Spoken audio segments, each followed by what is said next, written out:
Hey everyone, welcome back to my channel. Thanks to those of you who watched the last week's video. In this week's video, I'm going to show you how I went about putting the soundproofing in and cladded the walls of this workshop. You can see I started with thinking that putting a glue underneath the soundproofing bats would work by holding up while I put the wooden battens in, but that proved to not work at all. So I chose, instead of recording, to just do the work, and it proved to not be that difficult. All I really had to do was hold the somewhat light wood in place and I could screw it in. Once that was done, I could get the sort of backing boxes in for my electrics, my plugs. I put in way too many, but I don't regret that because I'd rather have too many plugs and too many power points than too few. Using the wooden battens, I created a bit of a channel for my electrics to run through and for me to secure my little boxes in. I created 2 holes on each side of the boxes, one for my lighting circuit and one for my plug circuit. That way I knew that the one on the top was my lighting circuit and the one on the bottom was my plug circuit. Once that was done, I could finish off the rest of the soundproofing. It's more of a sound dampener because it by no means prevents the sound from coming out of the container workshop, but it helps a lot. What I didn't realize at first was that what I should have realized at first was that these battens, soundproofing battens, were very much, I wouldn't say toxic, but they let off a lot of dust, and that was getting into my lungs and all over my skin, and it was just a horrible experience. But we live and we learn. I then used my multi-tool by Iron Hell to cut out the spots where my various electric plug points and light switches were going, and that turned out quite well. I didn't quite get them perfectly in line, but it was in line enough for me to secure my future plug points onto.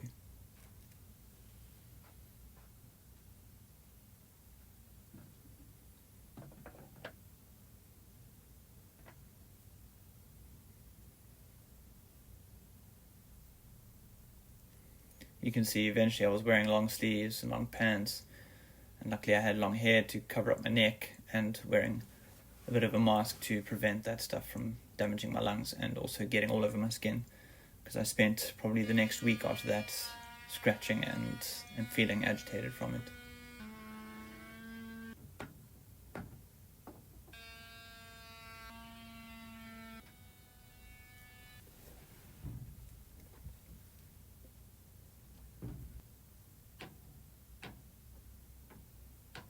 Strangely enough, this container it's inaccurately built, and so it wasn't perfectly square, and I had to knock things into place. But the easy thing about wood is you can cut it and fit it nicely.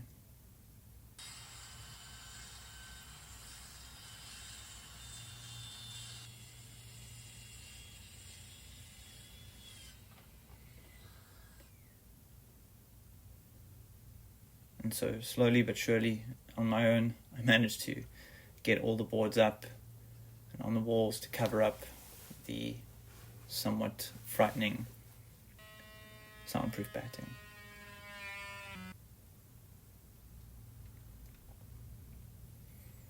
Then it was time to actually fit the electrics, and I could finally take my mask off and wear short sleeves again, because man, it was getting hot.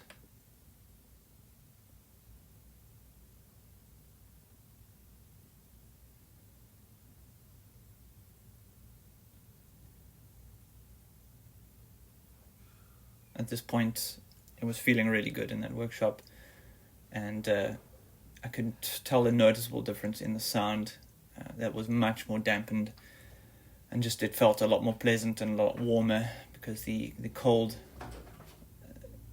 corrugated steel was not exactly the look and the feel I was hoping for. I had to reinstall the distribution board because I had to take it down in order to install this little bit of cladding here, but it was nice to use the cladding to cover up any of the electrics coming into the workshop. It's also a lot safer.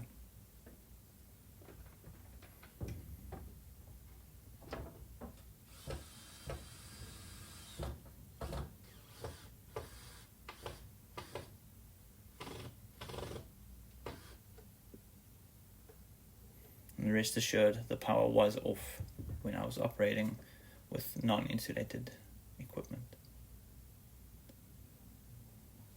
I then just reused this little shelf or cupboard unit that was already inside of the workshop when I got it, but I excluded the doors because I didn't want any doors in my already small space to occupy more space.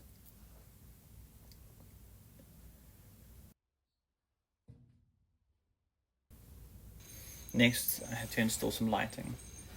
I just did that by drilling these battens onto the roof, which was quite a challenge, but it was the easiest, I thought, to get that sort of thing done.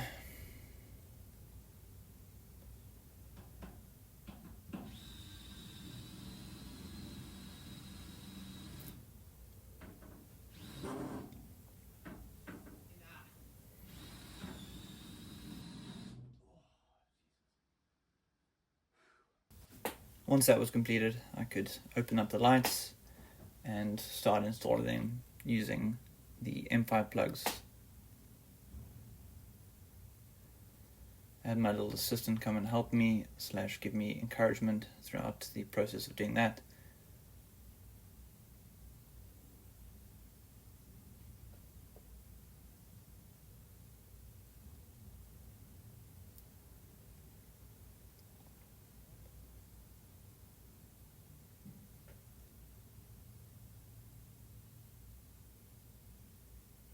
And Amy even joined us.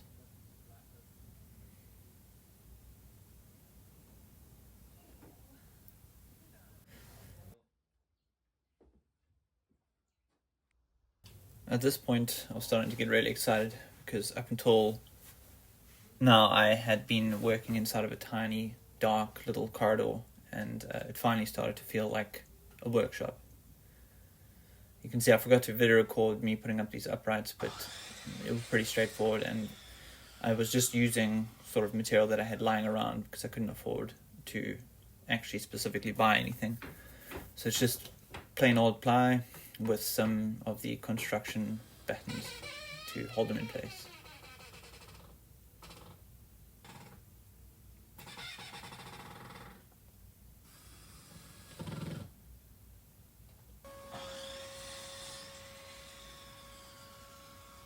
And then I thought it would be a great idea to put in 40mm holes for future dust extraction, which to this day I still haven't used.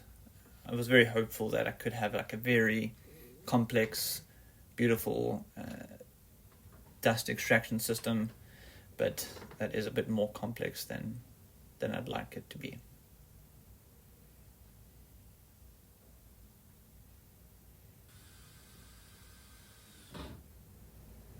And again, making use of this iron hole multi-tool, which was so helpful throughout this whole process.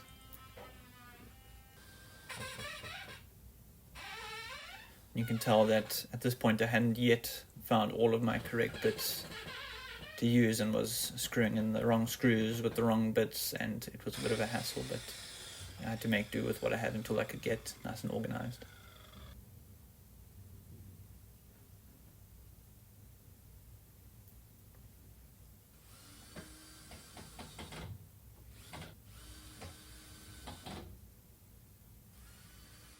And just like that, I was nearing the completion of this project. There was a lot more to obviously still do, like bring in the tools, make space for them, but I was finished with this sort of arduous and dirty work of putting in shelving, putting in countertops, and that sort of stuff that wasn't interesting. It was more of the exciting work to come from here.